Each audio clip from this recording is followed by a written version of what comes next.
جهازك يحتاج إصلاح. نوفر تشخيصا مجانيا بدون مكالمات أو تنقل، نستلمه من بابك ونرجعه إليك. قبل الإصلاح نرسل عرض السعر ونكمل بالس بعد موافقتك. بسيط وشفاف واحترافي. الرابط في الوصف.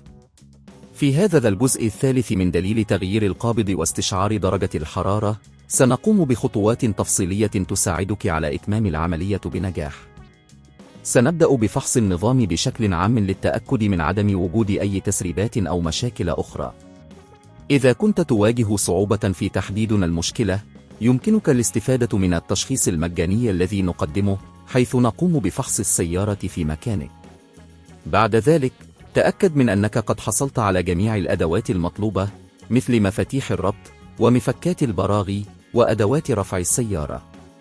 رفع السيارة: استخدم رافعة السيارة لرفعها بشكل آمن، وتأكد من وضع دعائم للحماية. إزالة العجلات: قم بإزالة العجلات للحصول على الوصول السهل إلى القابض. فك القابض القديم: ابدأ بفك البراغي المثبتة للقابض القديم. تأكد من تخزين البراغي في مكان آمن. فحص القابض: تحقق من حالة القابض القديم، فإذا كان تآكله واضحا، فهذا هو السبب الرئيسي للمشكلة. تركيب القابض الجديد: ضع القابض الجديد في مكانه وثبته بالبراغي. تأكد من إحكام الربط جيدا. استبدال مستشعر درجة الحرارة: قم بفك المستشعر القديم واستبداله بآخر جديد. تأكد من توصيل الأسلاك بشكل صحيح.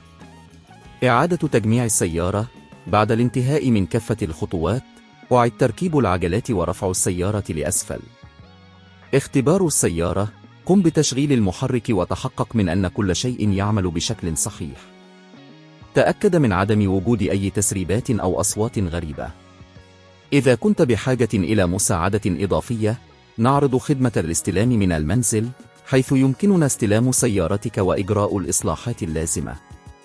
تكلفة الخدمة قبل الإصلاح ستحدد بعد تقييم الحالة. نعمل على ضمان أن تكون لديك تجربة سلسة ومريحة عند التعامل معنا. لا تتردد في التواصل معنا لمزيد من المعلومات. جهازك يحتاج إصلاح. نوفر تشخيصا مجانيا بدون مكالمات أو تنقل، نستلمه من بابك ونرجعه إليك. قبل الإصلاح نرسل عرض السعر ونكمل بالس بعد موافقتك. بسيط وشفاف واحترافي.